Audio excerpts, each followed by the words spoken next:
So I'm back with chapter 5 from Percy Jackson's Sea of Monsters. Let's dive in, shall we? It says, I get a new cabin mate. Wonder who it's gonna be. Ever come home and find your room messed up? Like some helpful person, hi mom, has tried to clean it and suddenly you can't find anything? Even if nothing is missing, you get that creepy feeling like someone's been looking through your private stuff and dusting everything with lemon furniture polish. Well, that's kind of the way I felt seeing Camp Half-Blood again.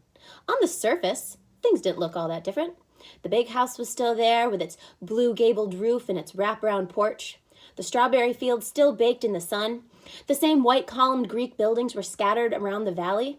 The amphitheater, the combat arena, the dining pavilion overlooking Long Island Sound.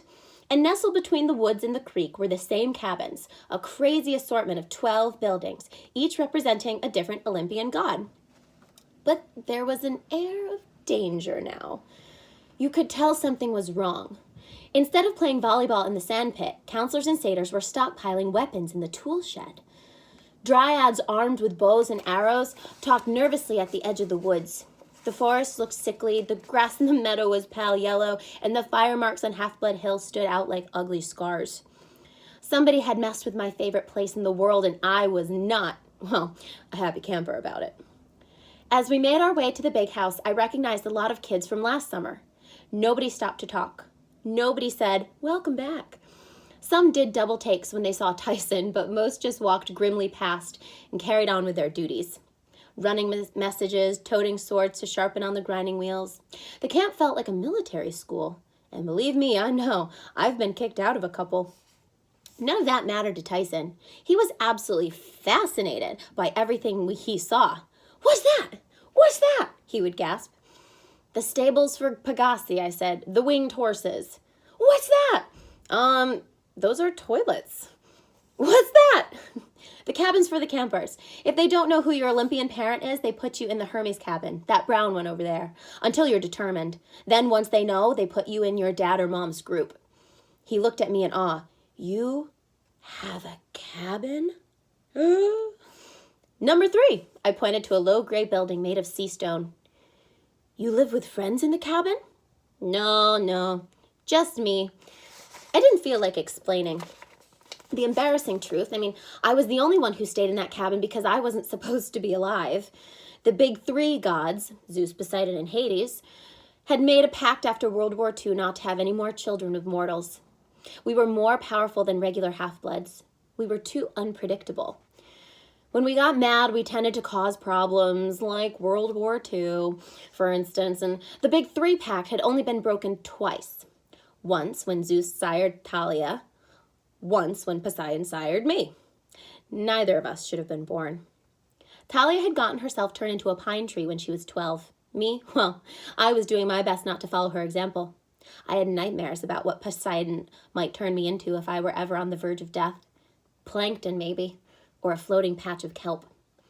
When we got to the big house, we found Chiron in his apartment listening to his favorite 1960s lounge music while he packed his saddlebags.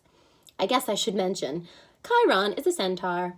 From the waist up, he looks like a regular middle-aged guy with curly brown hair and a scraggly beard. From the waist down, he's a white stallion. He can pass for human by compacting his lower half into a magic wheelchair. In fact, he'd pass himself off as my Latin teacher during my 6th grade year, but most of the time, if the ceilings are high enough, he prefers hanging out in full centaur form. As soon as we saw him, Tyson froze. Pony! He cried in total rapture. Chiron turned, looking offended. I beg your pardon? Annabeth ran up and hugged him. Chiron, what's happening? You're not leaving, are you? Her voice was shaky. Chiron was like a second father to her after all. Chiron ruffled her hair and gave her a kindly smile. Hello, child. And Percy, my goodness, you've grown over a year. I swallowed. Clarice said you were fired. Chiron's eyes glinted with dark humor. Ah, well, someone had to take the blame. Lord Zeus was most upset. The tree he'd created from the spirit of his daughter, poisoned. Mr. D had to punish someone. Besides himself, you mean, I growled. Just the thought of the camp director, Mr. D, made me angry. This is crazy, Annabeth cried. Chiron, you couldn't have done anything to do with you couldn't have had anything to do with the poisoning. Let's try this again. Rewind. But this is crazy, Annabeth cried. Chiron, you couldn't have had anything to do with poisoning Talia's tree. We did it. Okay. Nevertheless, Chiron sighed, some in Olympus do not trust me now, under certain circumstances. What certain circumstances? What circumstances? I asked. Chiron's face darkened. He stuffed an English-Latin dictionary into his saddlebag while the Frank Sinatra music oozed from his boombox. Oh, you guys, Frank Sinatra. Love Frank Sinatra. Tyson was still staring at Chiron in amazement. He whimpered like he wanted to pat Chiron's flank, but he was afraid to come any closer. Pony? He said again. Chiron sniffed. Oh, my dear young Cyclops, I am a centaur. Chiron, I said, what about the tree? What happened? He shook his head sadly. Oh, the poison used on Talia's pine is something from the underworld, Percy. Some venom even, I have never seen before, and it must have come from a monster quite deep in the pits of Tartarus. Then we know who's responsible. It's Do not invoke the Titan Lord's name, Percy. Especially not here, not now. But last summer he tried to cause a civil war in Olympus. This has to be his idea. He get Luke to do it. Oh, that traitor. Perhaps, Chiron said, but I fear I'm being held responsible because I did not prevent it, and I cannot cure it. The tree has only a few weeks of life, unless... Unless what? Annabeth asked. No, Chiron said, a foolish thought. The whole valley is feeling the shock of the poison. The magical borders are deteriorating. The camp itself is dying. Only one source of magic would be strong enough to reverse the poison, and it was lost centuries ago. What is it? I asked. We'll go find it. Chiron closed his saddlebag. He pressed the stop button on his boombox, and then he turned and rested his hand on my shoulder, looking me straight in the eyes. Percy, you must promise me that you will not act rashly. I told your mother I did not want you to come here at all this summer. It's much too dangerous.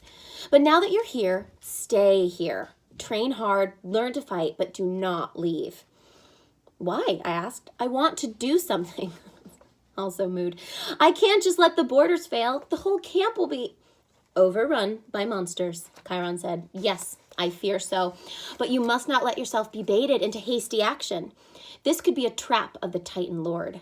Remember your last summer? He almost took your life. It was true. But still, I wanted to help so badly. I also wanted to make Kronos pay.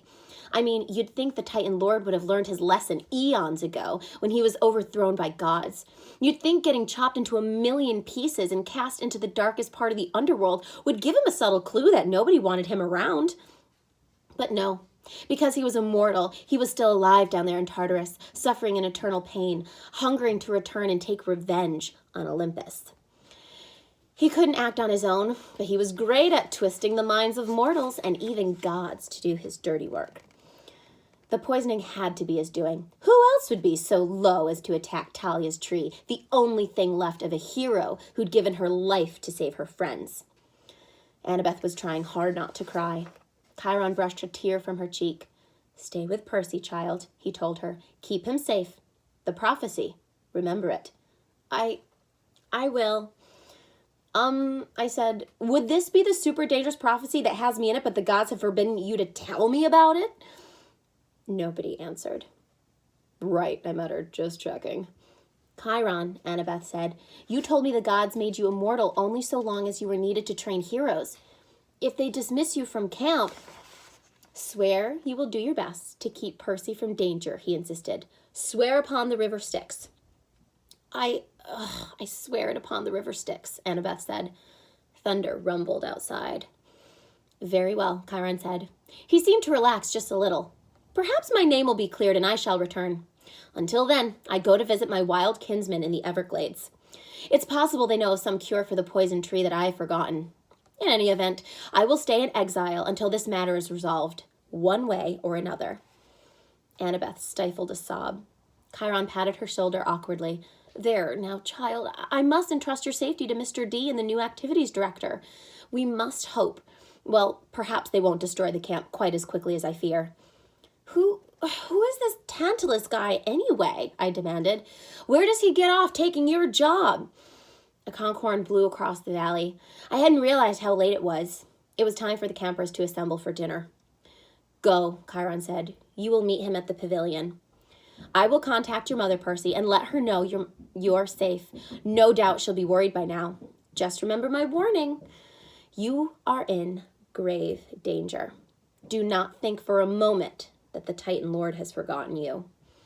With that, he clocked out of the apartment and down the hall, Tyson calling after him. Pony, don't go. I don't know. I just feel like Chiron would be so irritated that he was being called a pony. I realized I'd forgotten to tell Chiron about my dream of Grover. Now it was too late. The best teacher I'd ever had was gone, and maybe for good. Tyson started bawling almost as bad as Annabeth. I tried to tell them that things would be okay, but I didn't believe it. The sun was setting behind the dining pavilion as the campers came up from their cabins. We stood in the shadow of a marble column and watched them file in. Annabeth was still pretty shaken up, but she'd promised she'd talk to us later. Then she went off to join her siblings from the Athena cabin, a dozen boys and girls with blonde hair and gray eyes like her. Annabeth wasn't the oldest, but she'd been at camp more summers than just about anybody. You could tell that by looking at her camp necklace, 1 bead for every summer, and Annabeth had 6. No one questioned her right to lead the line. Next came Clarice, leading the Ares cabin. She had one arm in a sling and a nasty-looking gash on her cheek, but otherwise, her encounter with the bronze bulls didn't seem to have fazed her. Someone had taped a piece of paper to her back that said, "You moo, girl," but nobody in her cabin was bothering to tell her about it. After the Ares kids came the Hephaestus cabin, 6 guys led by Charles Beckendorf, a big 15-year-old African-American kid. And he had the hands the size of catcher's mitts and a face that was hard and squinty from looking into a blacksmith's forge all day. He was nice enough once you got to know him, but no one ever called him Charlie or Chuck or Charles or any other nickname. Most just called him Beckendorf. Rumor was he could make anything. Give him a chunk of metal, and he could create a razor-sharp sword or a robotic warrior or a singing bird bath for your grandmother's garden. Whatever you wanted. That would be such a cool skill, to just be able to make whatever you wanted. I think, that would be so cool. The other cabins filed in. Demeter, Apollo, Aphrodite, Dionysus. Naiads came up from the canoe lake. Dryads melted out of the trees. From the meadow came a dozen satyrs who reminded me painfully of Grover. I'd always had a soft spot for the satyrs. When they were at camp, they had to do all kinds of odd jobs for Mr. D, the director, but their most important work was out in the real world. They were the campers' seekers. They went undercover into schools all over the world, looking for potential half-bloods and escorting them back to camp. That's how I'd met Grover. He'd been the first one to recognize I was a demigod. After the satyrs filed into dinner, the Hermes cabin brought up the rear. They were always the biggest cabin. Last summer, it had been led by Luke, the guy who'd fought with Talia and Annabeth on top of Half-Blood Hill. And for a while, before Poseidon had claimed me, I'd lodged in the Hermes cabin. Luke befriended me, and then he tried to kill me. Now the Hermes cabin was led by Travis and Connor Stoll. They weren't twins, but they looked so much alike it didn't matter. I could never remember which one was older. They were both tall and skinny with mops of brown hair that hung in their eyes. They wore an orange Camp Half-Blood t-shirts untucked over baggy shorts, and they had those elfish features all Hermes kids had. Upturned eyebrows, sarcastic smiles, a gleam in their eyes whenever they looked at you, like they were about to drop a firecracker down your shirt or something. I'd always thought it was funny that the god of thieves would have kids with the last name Stoll. Because, you stole something. Get it? Okay. But the only time I mentioned it to Travis and Connor, they both stared at me blankly like they didn't get the joke. As soon as the last campers had filed in, I led Tyson into the middle of the pavilion. Conversations faltered. Heads turned. "Who invited that?" somebody at the Apollo table murmured. I glared in their direction, but I couldn't figure out who'd spoken. From the head table, a familiar voice drawled, well, if it isn't Peter Johnson, my millennium is complete." I gritted my teeth. You know it's Percy Jackson, sir. Mr. D sipped his Diet Coke. Yeah, well, as you young people say these days, whatever. He was wearing his usual leopard pattern Hawaiian shirt, walking shorts, and tennis shoes with black socks. With his pudgy belly and his blotchy red face, he looked like a Las Vegas tourist who'd stayed up too late in the casinos. Behind him, a nervous-looking satyr was peeling off the skins of grapes and handing them to Mr. D one at a time. Zeus appointed him director of Camp Half-Blood to dry out for 100 years, a punishment for chasing off some off-limits wood nymph. Next to him, where Chiron usually sat, or stood in centaur form, was someone I'd never seen before. A pale, horribly thin man in a threadbare orange prisoner's jumpsuit. The number over his pocket read 0001. He had blue shadows under his eyes, dirty fingernails, and badly cut gray hair, like his last haircut had been done with a weed whacker or something. He stared at me. His eyes made me nervous. He looked fractured, angry and frustrated and hungry, all at the same time. This boy, Dionysus told him, you need to watch. Poseidon's child, you know. Ah, the prisoner said, that one. His tone made it obvious that he and Dionysus had already discussed me at length. I'm Tantalus, the prisoner said, smiling coldly, on special assignment here until my lord Dionysus decides otherwise. And you, Perseus Jackson, I do expect you to refrain from causing any more trouble. Trouble? I demanded. Dionysus snapped his fingers. A newspaper appeared on the table, and the front page of today's New York Post had a yearbook picture from Meriwether Prep of me. It was hard for me to make out the headline, but I had a pretty good guess at what it said. Something like, 13-year-old lunatic torches a gymnasium. Yes, trouble, Tantalus said with satisfaction. You caused plenty of it last summer, I understand. I was too mad to speak. Like it was my fault the gods had almost gotten into a civil war? A satyr inched forward nervously and set a plate of barbecue in front of Tantalus. The new activities director licked his lips. He looked at his empty goblet and said, root beer, barked special stock, 1967. The glass filled itself with foamy soda. Tantalus stretched out his hand hesitantly, as if he were afraid the goblet was hot. Go on then, old fellow, Dionysus said, a strange sparkle in his eye. Perhaps now it will work. Tantalus grabbed for the glass, but it scooted away before he could touch it. A few drops of root beer spilled, and Tantalus tried to dab them up with his fingers, but the drops rolled away like quicksilver before he could touch them. He growled and turned toward the plate of barbecue.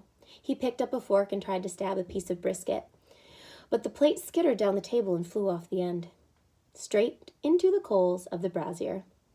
Blast! Tantalus muttered. Ah, well, Dionysus said, his voice dripping with false sympathy, perhaps a few more days. Believe me, old chap, working at this camp will be torture enough. I'm sure your old curse will fade eventually. Eventually, muttered Tantalus, staring at Dionysus's Diet Coke. Do you have any idea how dry one's throat gets after 3,000 years? You're the spirit from the fields of punishment, I said, the one who stands in the lake with a fruit tree hanging over you, but you can't eat or drink. Tantalus sneered at me. A real scholar, aren't you, boy? You must have done something real horrible when you were alive, I said, my voice cracked. I said, mildly impressed. What was it? Tantalus's eyes narrowed. Behind him, the satyrs were shaking their heads vigorously, trying to warn me. I'll be watching you, Percy Jackson, Tantalus said. I don't want any problems at my camp. Your camp has problems already, sir. Oh, go sit down, Johnson, Dionysus sighed. I believe that table over there is yours, the one where no one else ever wants to sit. My face was burning, but I knew better than to talk back. Dionysus was an overgrown brat, but he was an immortal, super powerful, overgrown. I said, come on, Tyson. Oh no, Tantalus said, the monster stays here. We must decide what to do with it. Him? I snapped. His name is Tyson, you know. The new activities director raised an eyebrow. Tyson saved the camp, I insisted. He pounded those bronze bulls. Otherwise, they would have burned down this whole place. Yes, Tantalus sighed, and what a pity that would have been. Dionysus snickered. Leave us, Tantalus ordered, while we decide this creature's fate. Tyson looked at me with fear in his one big eye, but I knew I couldn't disobey a direct order from the camp directors.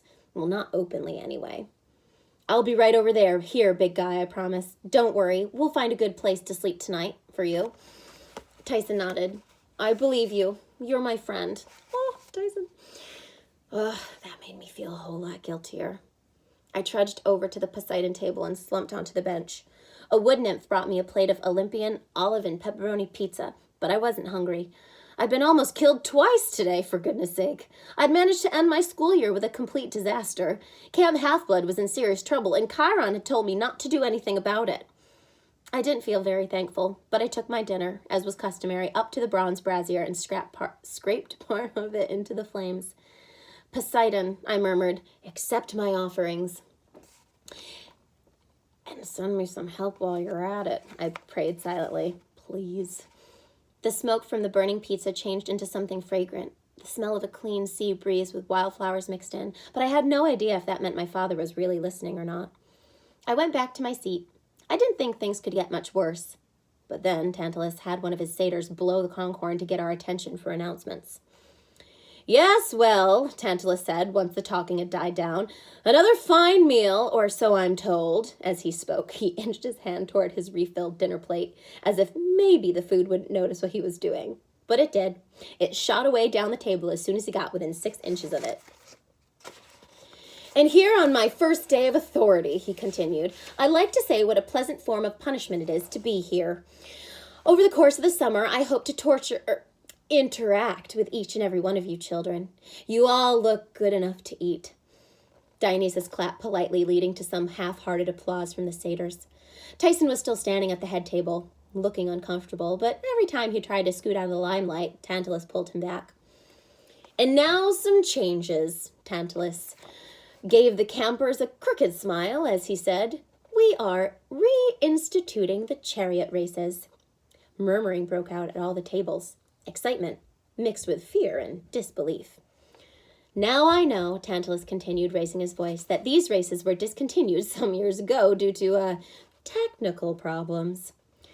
Yeah, 3 deaths and 26 mutilations, someone at the Apollo table called. Oh, yes, Tantalus continued, but I know that you will all join me in welcoming the return of this camp tradition. Golden laurels will go to the winning charioteers each month. Teams may register in the morning. The first race will be held in 3 days' time. We will release you from most of your regular activities to prepare your chariots and choose your horses. Oh, and did I mention, the victorious team's cabin will have no chores for the month in which they win? An explosion of excited conversation. No KP for a whole month? No stable cleaning? Was he serious? Then the last person I expected to object did so. But, sir, Clarice said. She looked a little nervous, but she did still stand up to speak from the Aries table. Some of the campers snickered when they saw the "You Moo Girl" sign on her back. What about patrol duty? I mean, if we drop everything to ready our chariots.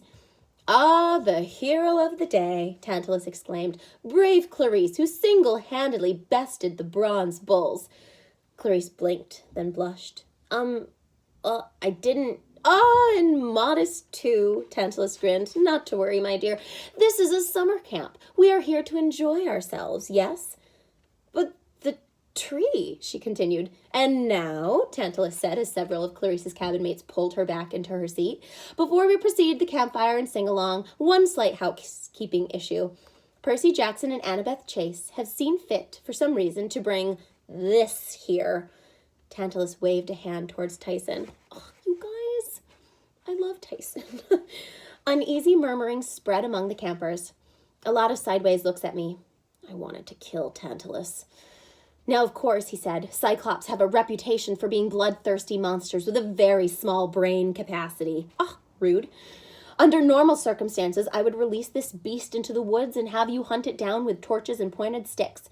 But who knows? Perhaps the Cyclops is not as horrible as most of its brethren. Until it proves worthy of destruction, we need a place to keep it. I've thought about the stables, but that will make the horses nervous. Hermes' cabin, possibly? Silence at the Hermes table. Travis and Connor Stoll developed a sudden interest in the tablecloth. I couldn't blame them. The Hermes cabin was always full to bursting. There was no way they could take a 6'3" Cyclops. Come now, Tantalus chided. The monster may be able to do some menial chores. Any suggestions as to where such a beast should be kennelled? Okay, this Tantalus guy and his tude, I've had about enough of. He's a rude dude. Ooh, a rude dude with a tude. Look at that. Rhyming. Well, suddenly everyone gasped. Tantalus scooted away from Tyson in surprise. All I could do was stare in disbelief at the brilliant green light that was about to change my life. A dazzling, holographic image that had appeared above Tyson's head. With a sickening twist in my stomach, I remembered what Annabeth had said about Cyclops. They're children of nature, spirits, and gods. Well, one god in particular, usually. Y'all get ready for a gasp moment. Swirling over Tyson was a glowing green trident, the same symbol that had appeared above me the day Poseidon had claimed me as a son. Okay, you guys, this is a gasp moment. If we were in class, we would all go, oh, clutch my pearls. So let's do it together. Oh, clutch my pearls. So, oh my gosh, there was a moment of awed silence. This is so exciting. Being claimed was a rare event. Some campers waited in vain for it their whole lives. When I was claimed by Poseidon last summer, everyone had reverently knelt. But now they followed Tantalus's lead, and Tantalus roared with laughter. Well, I think we know where to put the beast now. By the gods, I can see the family resemblance. Honestly, I can't stand him. Everybody laughed except Annabeth and a few of my other friends. Tyson didn't seem to notice. He was too mystified, trying to swat the glowing trident that was now fading over his head. He was too innocent to understand how much they were making fun of him. How cruel people were. Hashtag be nice to others, you guys. Honestly, but I got it. I had a new cabin mate. I had a monster for a half-brother. The end of chapter 4. JK, chapter 5. Next one I'll do is chapter 6. Bye, guys. Happy Saturday.